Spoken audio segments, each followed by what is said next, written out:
yang diambil dari surat Al-Isra ayat 9. Ya, Allah Subhanahu wa taala berfirman, "Inna hadzal Qur'an yahdi lillati hi aqwam." Lillati hiya aqwam. Yang artinya sesungguhnya Quran ini Al-Quran ini memberi petunjuk kepada yang terbaik.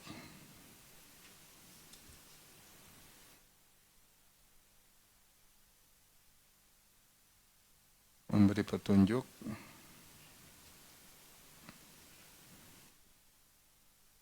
pada yang terbaik.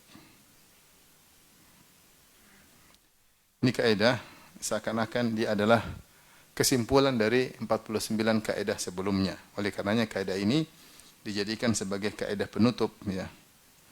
Ya, dijadikan sebagai kaidah penutup oleh penulis. Kaidah penutup oleh penulis. Itu Syekh Dr. Umar Muqbil, ya. Yang mengarang kitab ini. Karena dia adalah kesimpulan dari kaidah-kaidah sebelumnya, ya. Ini kesimpulan dari 49 kaidah sebelumnya. Timbul pertanyaan, kenapa Al-Quran adalah memberi petunjuk kepada yang terbaik? Qatadah rahimahullahu ta'ala berkata, "Innal Qur'ana yadullukum ala da'ikum wa dawaikum." Al-Quran itu menjelaskan kepada kalian terhadap penyakit kalian dan juga obat kalian. Fa amma da'ukum fadzunubu wal khotaya. Adapun penyakit kalian dosa-dosa dan kesalahan-kesalahan. Wa amma dawa'ukum fal istighfar. Maka obat kalian adalah istighfar. Dan ini beliau mengambil kesimpulan bahwasanya seluruh problematika diisyaratkan oleh Al-Quran. Sekaligus seluruh solusinya juga diisyaratkan oleh Al-Quran. Maka siapa yang ingin mencari petunjuk terbaik, maka hendaknya dia mencari petunjuk dari Al-Quran. Kenapa bisa demikian? Ya. Kenapa Al-Quran adalah petunjuk yang terbaik? Dijelaskan oleh para ulama, di antaranya oleh Al-Amin Shinqiti, ya. Kenapa Al-Quran petunjuk atau solusi terbaik dari seluruh permasalahan, dari seluruh problematika.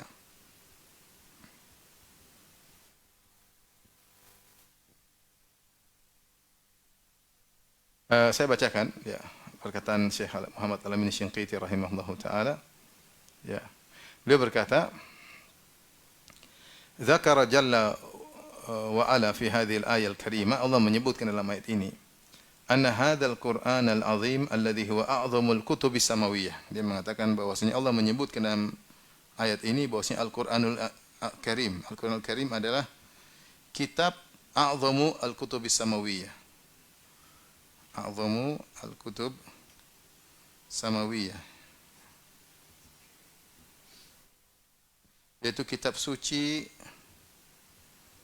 teragung.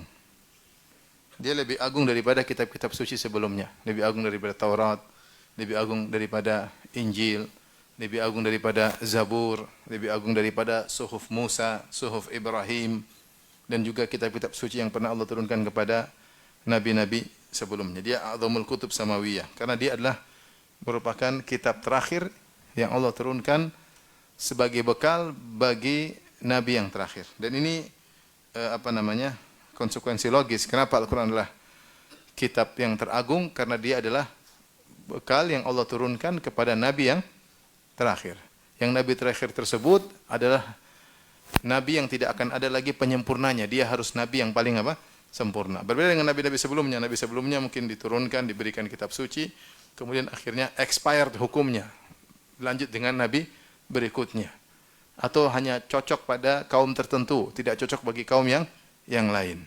Maka sebagian nabi hanya diutus kepada kaumnya masing-masing. Nabi Saleh diutus kepada kaum Thamud, Nabi Hud diutus kepada kaum Ad, dan nabi-nabi Bani Israel hanya diutus kepada Bani Israel. Sehingga mereka ada waktu expirednya dan juga hanya cocok untuk kaumnya. Adapun ketika diutus Nabi Muhammad SAW, maka Nabi Muhammad SAW adalah diutus rahmatan lil alamin, yaitu rahmat bagi seluruh alam semesta. Ya, kata Allah Subhanahu wa taala, Tabarakalladzi nazzala al-furqana ala 'abdihi liyakuna lil alamin nadhira. Maha suci Allah yang telah menurunkan Al-Qur'an, Al-Furqan ala 'abdihi, kepada hambanya itu Nabi Muhammad SAW. Buat apa? Liyakuna lil alamin nadhira, agar Nabi Muhammad SAW menjadi pemberi peringatan kepada seluruh alam semesta. Ini diantara keistimewaan Nabi SAW, adalah Nabi yang terakhir. Ya.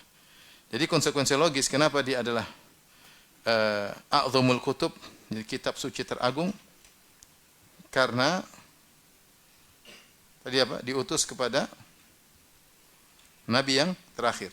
Nabi yang terakhir atau penutup. Yang diantara ciri khas Nabi terakhir tersebut, ciri khasnya adalah Nabi tersebut tidak ada lagi Nabi setelahnya yang menyempurnakannya. Maka dia paling sempurna. Sempurnakannya. Baik. Yang Nabi tersebut juga adalah Nabi untuk seluruh alam semesta, seluruh kaum, seluruh suku dan bangsa. Beda dengan nabi-nabi sebelumnya. Kemudian syariat Nabi Muhammad SAW tidak mengenal expired, tidak mengenal mansukh. Ya, akan terus berlaku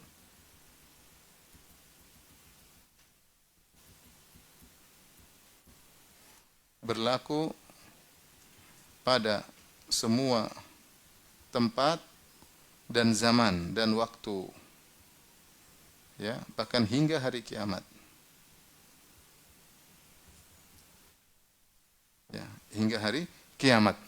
Oleh karenanya ketika di akhir zaman yang akan, ketika Nabi Isa alaihissalam turun, maka dia akan berhukum dengan hukum Nabi Muhammad sallallahu alaihi wasallam. Ini maka kitab suci yang Allah turunkan kepada Nabi ini harus merupakan kitab suci yang teragung, ya, daripada kitab-kitab suci sebelumnya. Makanya di sini disebutkan wa a'zamul kutubi samawiyah, dia adalah kitab suci yang teragung. Wa ajma'uha li jamil ulum. Di antara sebab yang kedua kata Shinqiti yaitu bahwasanya ilmunya yang paling, ilmu yang dikandungnya paling luas.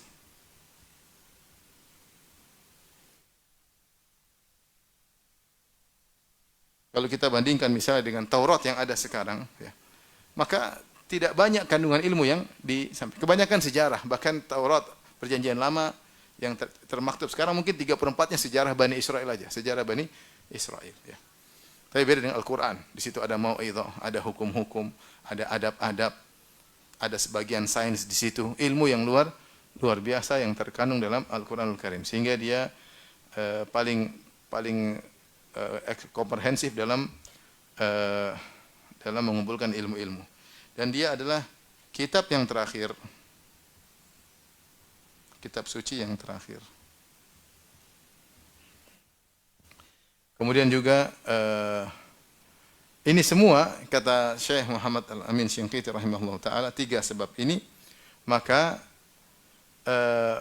yahdi lillatihi aqwam, jadilah Al-Quran memberi petunjuk kepada yang terbaik, solusi yang terbaik. Ai at-tariqatul lati hiya asaddu wa a'dalu wa aswabu. Al-Quran akan menunjukkan kepada solusi atau jalan yang paling tepat, yang paling adil dan yang paling benar. Paling tepat, paling adil dan paling benar, ya. Kemudian dia berkata, wa hadhil ayatul karimatu ajmalallahu jalla wa ala fiha jami'a ma fil Qur'an minal huda ila khairit turuq.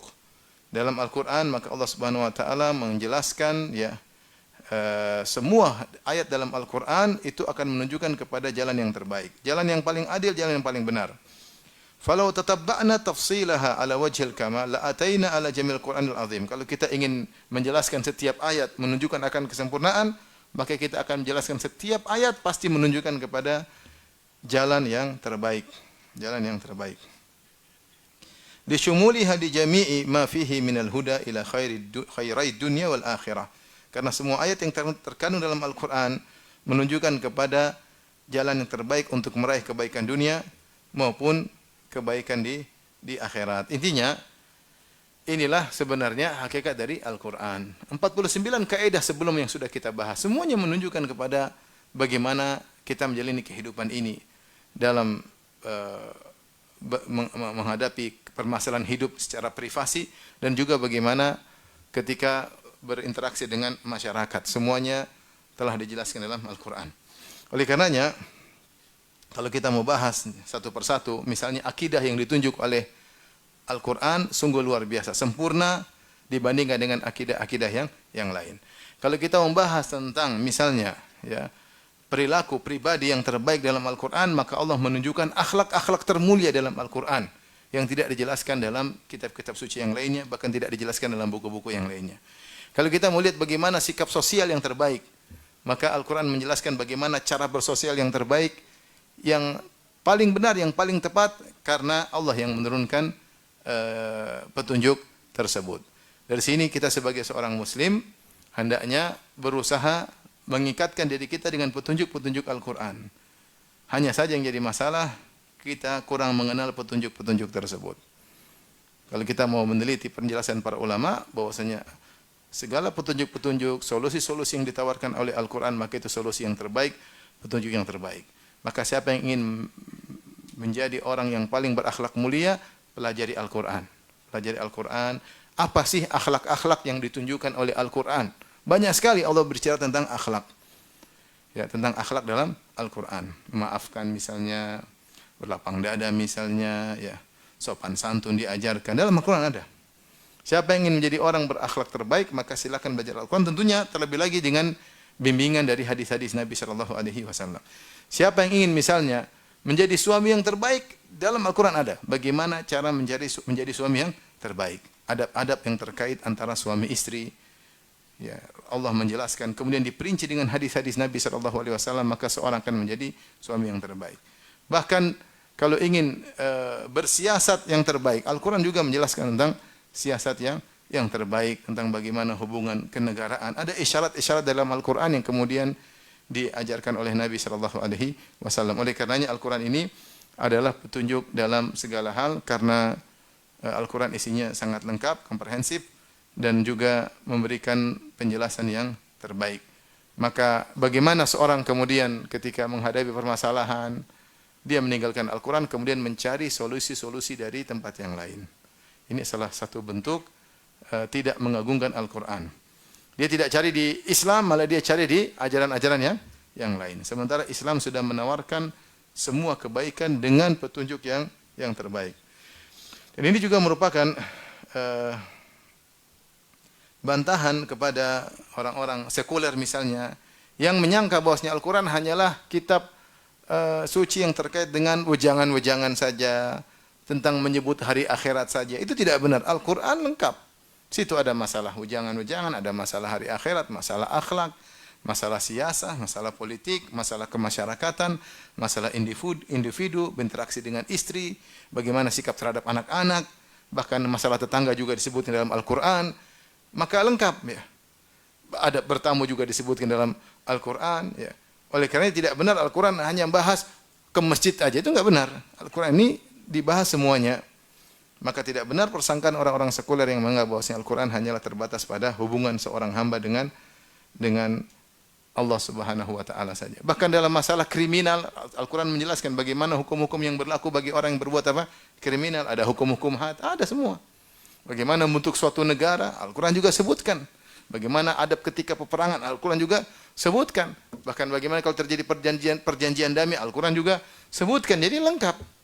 Dan setiap ayat-ayat yang berbicara tentang masalah tersebut dijelaskan lebih panjang lebar lagi dalam praktek oleh Nabi Shallallahu Alaihi Wasallam.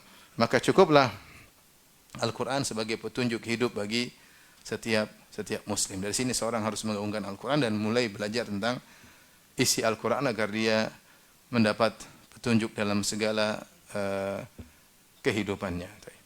Taib ini kaidah yang terakhir, yang merupakan kesimpulan dari kaidah-kaidah sebelumnya, di mana Allah Subhanahu wa taala berfirman, "Inna hadzal Qur'ana yahdi lillati hiya aqwam." Sungguhnya Al-Qur'an itu memberi petunjuk kepada jalan yang terbaik. Selesai pengajian kita, maka saya ngobrol sama Ketua DKM, kita mungkin nambah beberapa kaedah-kaedah yang tidak disebut oleh apa? Tidak disebut oleh penulis, kita tambah. Ada beberapa kaedah saya kumpulkan juga terkait dengan kehidupan pribadi maupun bermasyarakat, agar kita semakin dapat hidayah dalam menjalankan kehidupan ini. Karena permasalahan problematika dalam kehidupan ini sangat banyak. Maka kita butuh membenahi diri dengan mempelajari petunjuk-petunjuk hidayat, itu petunjuk-petunjuk solusi-solusi yang ditawarkan oleh Al-Quran. Maka kita masuk pada kaedah berikutnya, yang kaedah baru, ya, yaitu kaedah keberapa? Kaedah ke-51. Kaedah nomor 51. Kaedah ini ada dalam surat Wal Laili Idza Yaghsha.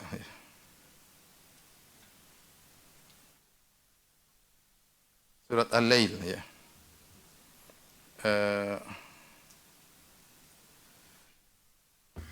Ayat 18 dalam Quran, surat Al-Lail ayat 18. Apa bunyi kaidah tersebut? Kata Allah Subhanahu wa taala, "Walladzi yu'ti ma lahu yatazakka." Artinya, ini tentang kisah Abu Bakar radhiyallahu anhu, yang maknanya yang memberikan atau menyedekahkan hartanya untuk mensucikan jiwanya.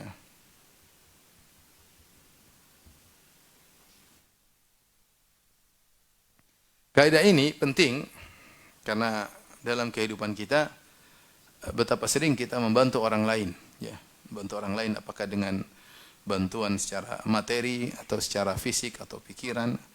Artinya kita memberi jasa kepada orang lain. Maka syariat mengajarkan kepada kita, jika kita mengeluarkan harta untuk orang lain, maka ingat niatnya adalah untuk mensucikan apa? Jiwa. Mensucikan jiwa. Bahwasanya kalau kita bersedekah itu, kita berusaha membersihkan jiwa kita yang kotor. Dan ini mirip dengan firman Allah Subhanahu wa taala, Allah sebutkan dalam ayat yang lain. Kata Allah dalam Al-Qur'an dalam surat At-Taubah, kata Allah Subhanahu wa taala,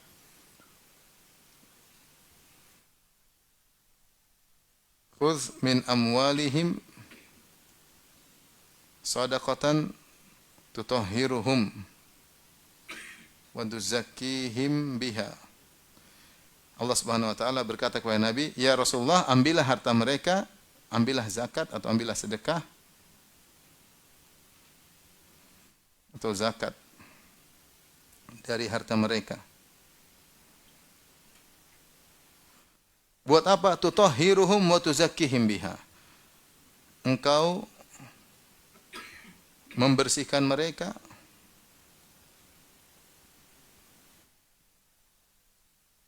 wa tuzakkihim, dan mensucikan mereka dengan harta tersebut. Nah, ini syarat juga bahwasanya fungsi dari sedekah yang kita keluarkan atau zakat yang kita keluarkan di antaranya untuk mensucikan, ya. Untuk mensucikan. Sebagaimana dalam ayat yang pertama, ya. Oleh karenanya ayat pertama, "Walladzi yu'ti ma lahu yatazakka," ini turun tentang kisah Abu Bakar As-Siddiq radhiyallahu anhu. Jadi Abu Bakar As-Siddiq ketika di awal-awal Islam banyak budak-budak yang disiksa.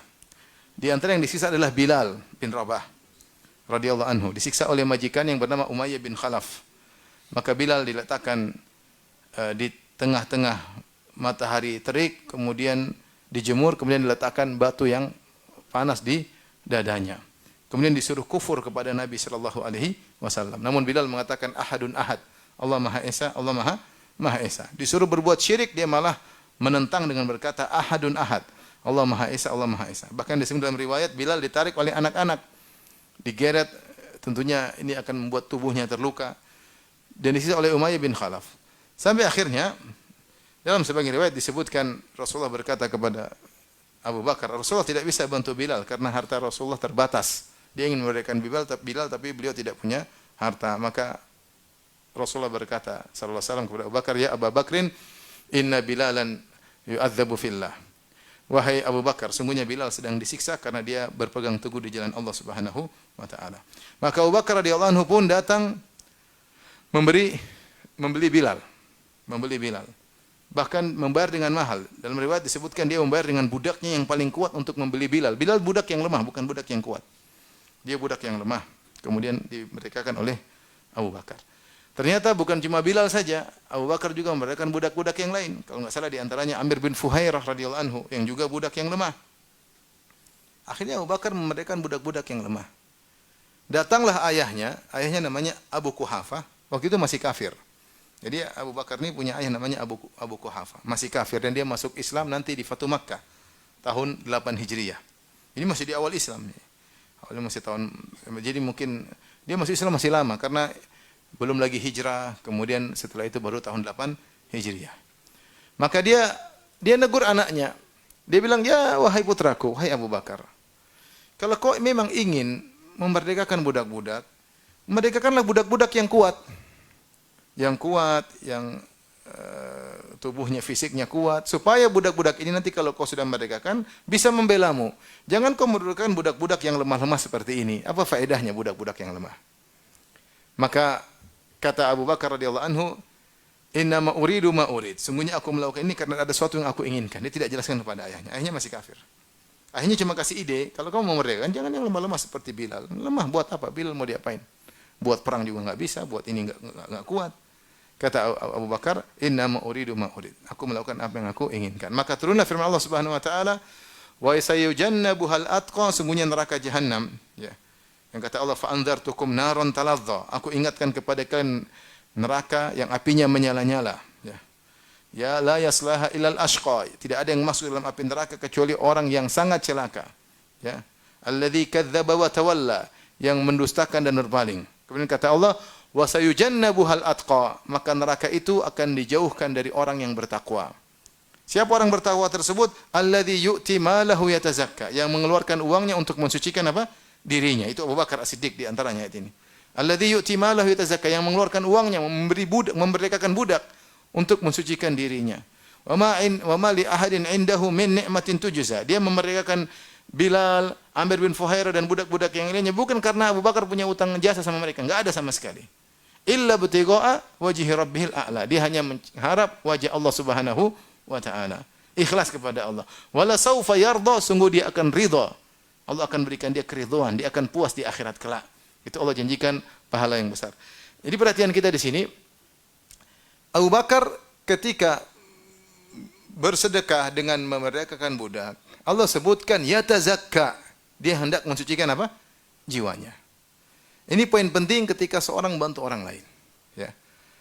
Bahwasanya kalau dia membantu orang lain, jangan mengotori hatinya, ya. Jadi saya katakan, perhatikan ketika kita membantu orang lain, jangan sampai kita mengotori hati kita. Justru kita ingin mensucikan hati kita. Kalau kita bantu orang lain, ternyata kita menjadi sombong dan angkuh, mentang-mentang kepada orang tersebut, maka ini sungguhnya kita mengotori hati kita. Maka inilah yang harus kita rubah pola berpikir kita. Kapan kita bantu orang lain, sungguhnya kita ingin mensucikan apa? Jiwa kita. Mungkin masih rasa pelit, masih terlalu mikir dunia. Kita ingin bersihkan jiwa kita dengan banyak bersedekah. Bukan ketika kita bersedekah, kita menjadi sombong, menjadi angkuh, menjadi mentang-mentang, terutama kepada orang yang kita bantu. Maka sedekah yang begini modelnya, membuat orang menjadi sombong, menjadi angkuh, menjadi riya, kemudian meremehkan orang yang dia bantu, ini sedekah yang tidak ada faedahnya. Justru sedekah yang bukan mensucikan jiwa, malah mengotori apa? Mengotori jiwa. Malah mengotori jiwa. Oleh karenanya hal ini mengkonsekuensikan seorang ketika dia membantu orang lain dalam bentuk sedekah atau yang lainnya, dia niatkan untuk bersihkan jiwa. Taib, karenanya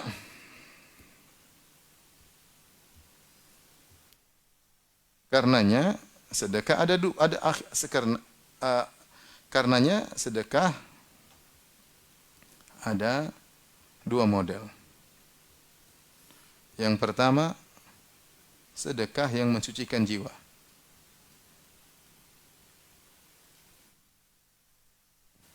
Yang kedua, sedekah yang mengotori jiwa.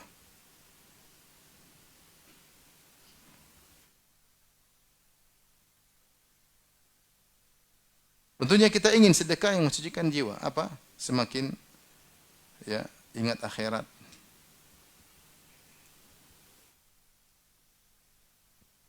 Kemudian apa? Hanya mengharap ganjaran dari Allah.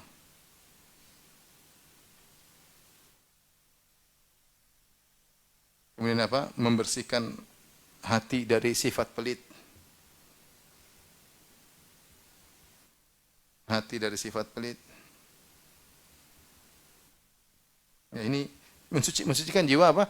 Seseorang, ya. Kemudian menempa hati untuk memiliki sifat peka. Untuk apa namanya? Memiliki sifat peka. Ini semua hal-hal yang bisa kita gunakan untuk mensucikan diri. Antara juga tentunya mensucikan harta, ya. Mensucikan harta. Dalam hadis kata Rasulullah SAW, inna hadhihi, sungguhnya ketahuilah bahwasanya transaksi ini tercampur dengan dosa-dosa. Maka sucikanlah dengan apa? Sedekah. Banyak transaksi kita tidak murni bersih, terkadang masih tercampur sedikit-sedikit kesalahan-kesalahan, maka bersihkanlah dengan sedekah. Jadi inilah sedekah yang kata Allah, yu'ti malahu yatazakka. Dia bersedekah dengan niat untuk mensucikan apa? Jiwanya. Nah, ada sedekah yang mengotori jiwa.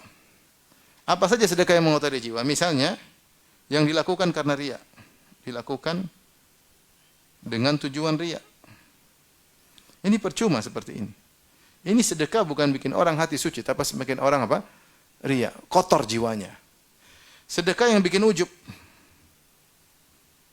Sedekah yang bikin ujub. Dia merasa bangga bisa membangun ini, bisa bersedekah ini, dia merasa bangga, bantu ini, bantu dia ujub dengan amalnya, dan ujub ini lama-lama mengantarkan kepada sombong. Ah, kamu cuma segitu, apa sedekah cuma bisa saya lihat apa yang saya lakukan, saya bangun ini, saya bangun anu, mengantarkan kepada kesombongan. Karena ujub adalah tangga untuk menuju kepada kesombongan. Di antara orang bersedekah hatinya kotor adalah alman, ya, memiliki sifat man, melakukan alman.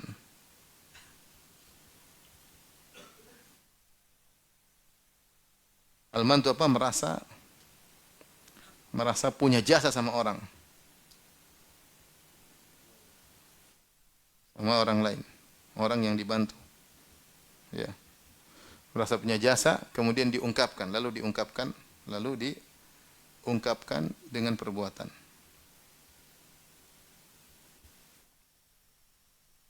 Kemudian di antara juga sedekah yang kotor adalah melakukan al-adza. Melakukan al-adza. Al-adza itu adalah menyakiti orang yang disedekahi. Menyakiti orang yang dibantu.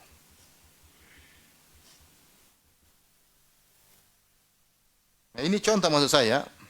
Contoh-contoh bahwasanya sedekah bisa mengotori jiwa.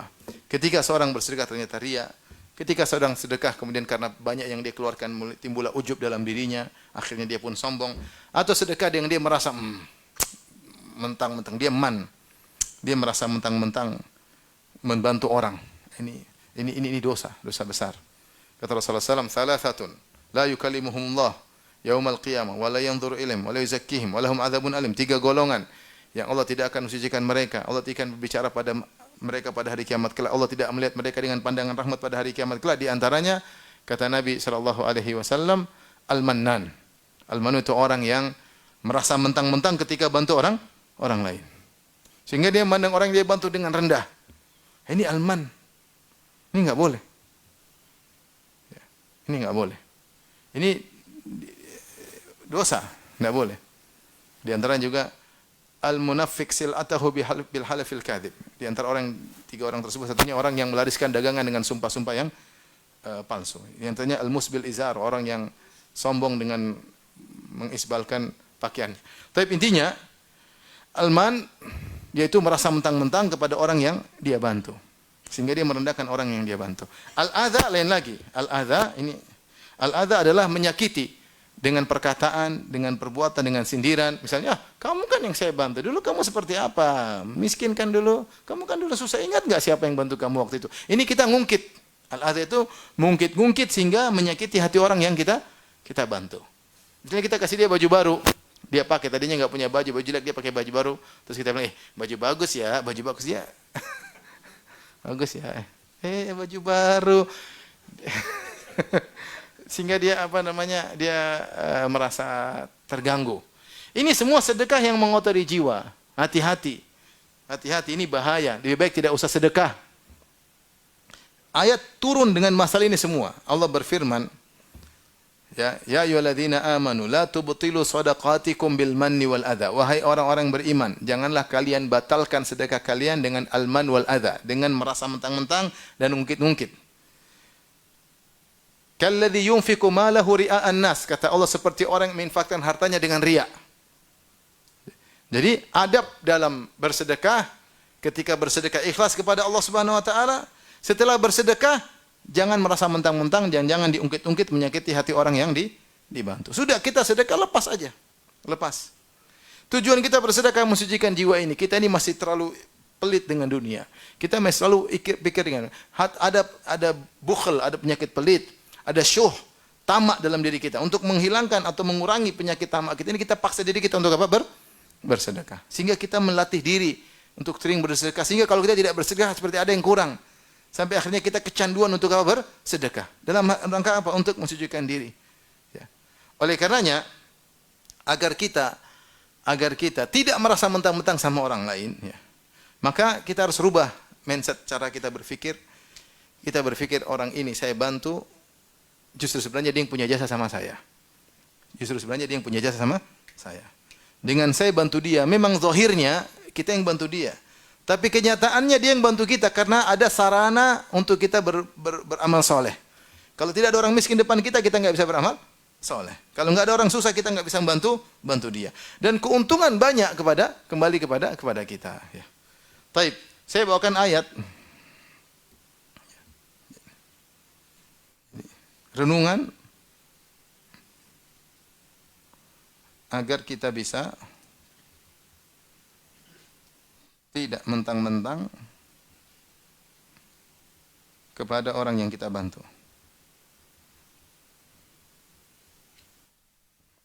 Ya.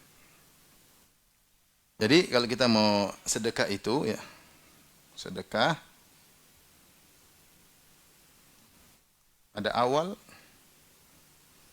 ya ada akhir. Awal harus ikhlas. Kemudian akhir juga dijaga. Dijaga, jangan sampai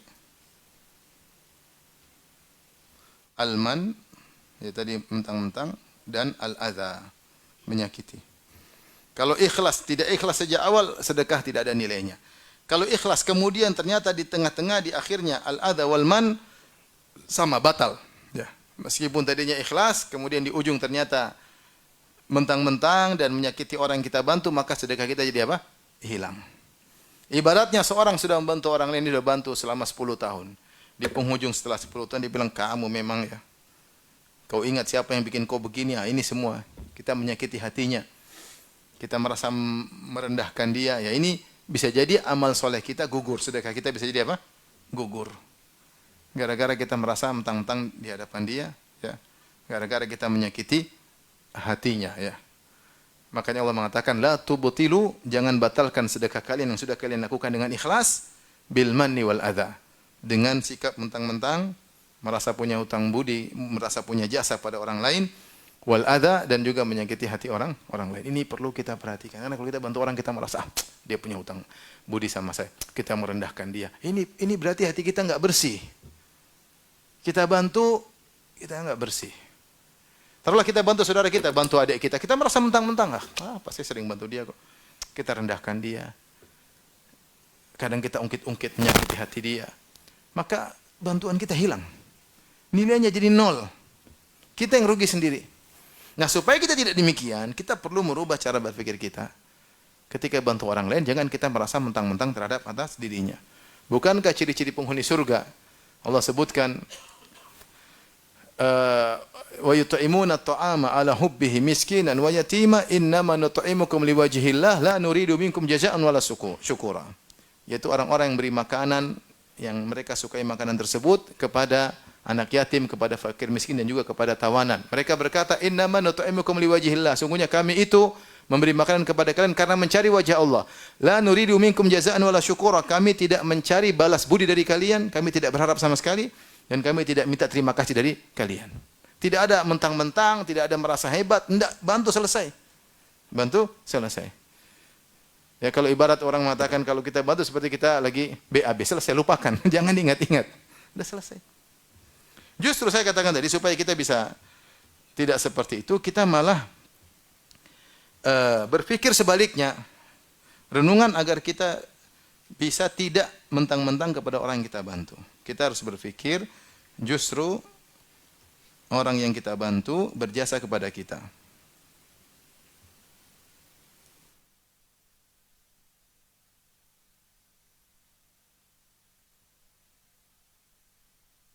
Bantu berjasa kepada kita. Ya. Kita yang lebih, ya bagaimana? Yaitu kita yang lebih untung daripada dia. Daripada dia. Secara duniawi maupun akhirat. Duniawi apalagi akhirat. Baik, keuntungan dia apa? Kalau kita bantu mungkin kesulitannya berkurang. Cuma selesai sekali itu. Selesai. Adapun kita di dunia kalau kita bersedekah, maka banyak faedah yang kita dapatkan. Faedah dunia ya. Sampai Allah sebutkan dalam Al-Qur'an, "Asy-syaitanu ya'idukumul faqra wa ya'murukum bil fahsya." Syaitan menakut-nakuti kalian untuk bersedekah, nanti kau miskin, nanti kau susah. Wa ya'murukum bil fahsya, dan syaitan menyuruh kalian untuk berbuat keji, yaitu pelit. Ayo pelit. Kata Allah, "Wallahu ya'idukum maghfiratan minhu wa fadla." Allah janji kepada orang yang sedekah. Wallahu ya'idukum maghfiratan minhu wa fadla. Baik, ini ingin saya syarat di sini. Allah menjanjikan bagi kalian orang yang bersedekah maghfiratan minhu, itu ampunan yang besar. Ampunan yang besar. Kenapa bukan sembarang ampunan? Karena di sini menggunakan tanwin, maghfiratan. Dan dalam bahasa Arab kalau dikasih tanwin menunjukkan sesuatu yang agung. Sesuatu yang agung. Allah tidak mengatakan wallahu ya'idukum maghfiratahu, tapi Allah mengatakan wallahu ya'idukum maghfiratan. Allah janjikan bagi kalian ampunan yang besar darinya bagi orang yang bersedekah. Ini keuntungan bagi kita. Ya. Maghfirah itu apa? Allah tutup aib kita di dunia maupun di akhirat. Allah beri ampunan bagi kita di dunia maupun terlebih lagi di akhirat. Kita bersedekah maka akan mengurangi kemurkaan Allah. Inna sadaqata sir tudfi'u ghadabar Rabb, kata Nabi sallallahu alaihi wasallam, sedekah yang dikeluarkan disembunyi-sembunyi akan meredamkan kemurkaan Allah. Yang kemudian kita perhatikan ini duniawi, fadlan. Fadlan secara bahasa Arab yaitu kelebihan. Kelebihan. Misalnya kalau saya minum air tersisa, maka ini sudah sisa dari apa yang saya minum. Saya sudah minum sudah cukup, masih ada apa? Sisanya. Para ulama menafsirkan fadlan di sini maksudnya tambahan, sama dengan tambahan harta. Baik. Berdasarkan hadis Nabi sallallahu alaihi wasallam, "Ma naqasat shadaqatun min mal." Sedekah tidak akan mengurangi harta, bahkan menambah harta. Dari banyak sisi. Saya ajak renungan, bisa banyak sisi Allah menambahkan rezeki kepada kita kalau kita bersedekah. Di antaranya, Syekh Utsaimin mengisyaratkan dalam tafsirnya, di antaranya misalnya dijaga dari kerugian misalnya. Kelihatannya tidak bertambah, tapi ternyata kita dijaga dari kerugian. Banyak orang rugi, kita tidak apa? Tidak rugi. Ini misalnya. Berarti harta kita bertambah. Satu. Misalnya yang kedua, dibuka jalan rezeki dari pintu yang lain. Dari pintu yang lain. Seorang sudah bekerja, ini contoh, dia bekerja dalam suatu bidang ini, dapat rezeki. Nanti dia buka usaha lain, rezeki banyak lagi. Di antaranya karena sedekah yang dia lakukan. Allah buka dia pintu rezeki dari pintu-pintu yang lain selain pintu yang dia geluti sebelumnya. Atau dibuka pelanggan-pelanggan baru, ya. Atau konsumen-konsumen baru, Allah bukakan bagi dia. Ya, maka menambah rizkinya. Ini contohnya lagi. Contohnya lagi, hasilnya bertambah dari pintu rizki yang sama.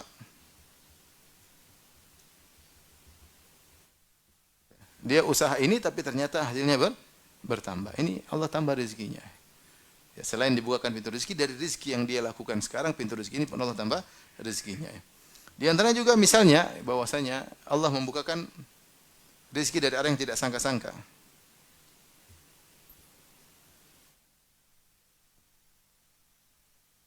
Arah yang tidak disangka-sangka.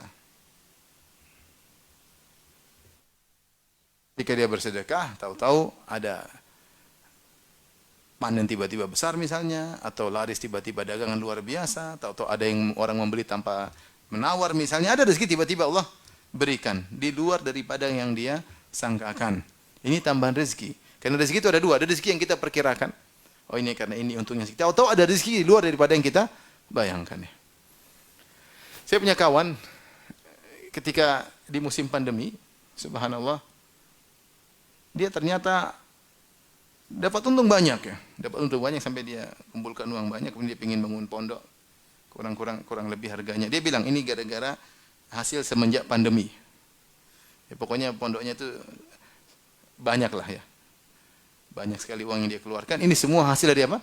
Pandemi. Di saat orang pada berjatuhan, dia malah dapat rezeki dari arah yang tidak dia sangka-sangka. Kemudian yang kelima, yang terakhir, di antara tambahan rezeki Allah jadikan berkah.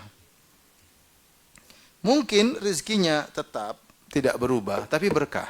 Tidak digunakan untuk maksiat, tidak digunakan untuk hal yang sia-sia. Nah, kalau kita renungkan ini, renungkan bahwasanya kalau kita sedekah, kita dapat banyak keuntungan. Justru sebenarnya dia yang berjasa terhadap apa? Terhadap kita. Oleh karenanya banyak bukti menunjukkan kalau ada keluarga ngurusin anak yatim, dia dimudahin rezekinya oleh Allah. Banyak buktinya. Sesungguhnya uang yang dia keluarkan untuk ngurusi anak yatim sedikit dibandingkan yang Allah berikan kepada dia berlimpah ruah. Jadi yang berjasa yang siapa ini? Yang berjasa dia apa anak yatim yang berjasa? Anak yatim yang berjasa. Buktinya Allah jaga usahanya dia. Kenapa dia ngurusin anak yatim?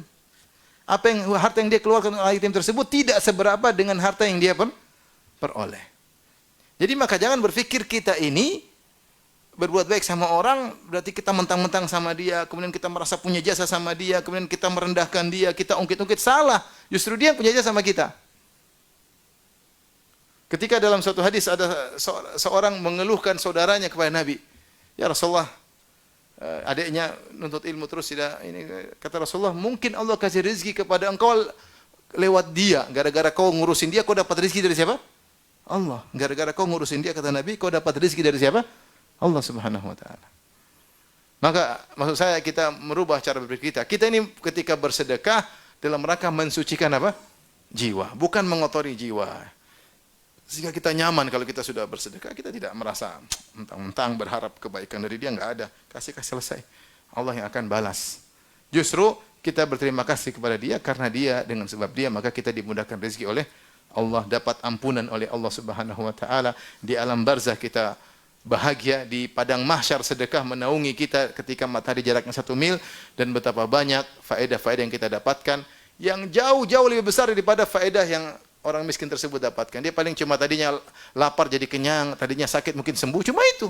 Setelah itu selesai. Adapun pahala sedekah luar biasa. Bahkan sebagian ulama mengatakan seorang kalau sudah bersedekah dia tulus, maka Allah memperbanyak sedekah tersebut. Semakin bertambah tahun, semakin tambah sedekah tersebut nilainya, pahalanya. Karena dalam hadis kata Rasulullah SAW, kama yurabbi ahadukum fuluwahu. Kata Nabi, seorang jika bersedekah, Allah terima dengan tangan kanannya, kemudian Allah perbesar sedekah itu, sebagaimana salah seorang dari kalian memelihara kuda kecilnya, dipelihara sampai besar. Maka kalau Allah berkehendak ada sedekah yang mungkin kecil, jadi besar pahalanya insya Allah. Bertambah, jadi semakin sedekah yang lama kita sumbangkan, semakin besar pahalanya. Ini pendapat sebagian ulama berdasarkan zahir hadis tersebut. Jadi yang untung kita atau dia? Kita yang untung. Maka rubah mindset kita dalam hidup ini. Kalau kita bantu siapapun, bantu dengan harta, bantu dengan pikiran, jangan kita merasa mentang-mentang. Alhamdulillah Allah memberikan saya kesempatan untuk beramal soleh dengan pertemukan saya dengan orang yang susah, dengan orang yang ini, orang yang anu, sehingga kita tidak merasa mentang-mentang kepada dia. Nah, kalau kita yang dibantu, kita harus berterima apa? Kasih. Jangan bilang dilarang berterima kasih. Kata Rasulullah, kata Nabi sallallahu alaihi wasallam, "Man sona ilaikum ma'rufan fakafi'uhu." Siapa yang berbuat baik, jika man sona ilai ma'rufan fakafi'uhu. Siapa yang kalau ada orang berbuat kepada kalian, maka balaslah, kalau bisa balaslah. Fa illam tajidu ma tukafi'unahu, ya, fadu'ullaha lahu. Kalau kalian tidak bisa memberi balasan setimpal kepada orang yang membantu, maka doakanlah dia dengan secukupnya, ya, artinya yang pantas sebagai balas budi kebaikan yang dia lakukan, ya. Kita yang membantu jangan berharap terima kasih dari dia. Kita yang dibantu tahu diri. La yashkurullah man la yashkurun nas. Tidaklah dikatakan orang bersyukur kepada Allah yang tidak tahu berterima kasih kepada manusia. Kita doakan, ya, dalam salat kita, dalam sujud kita, dalam ibadah kita. Tapi ini saja yang mungkin saya sampaikan, kaidah ke-51. Wallahu ta'ala alam bisawab. Kalau ada yang bertanya saya persilakan.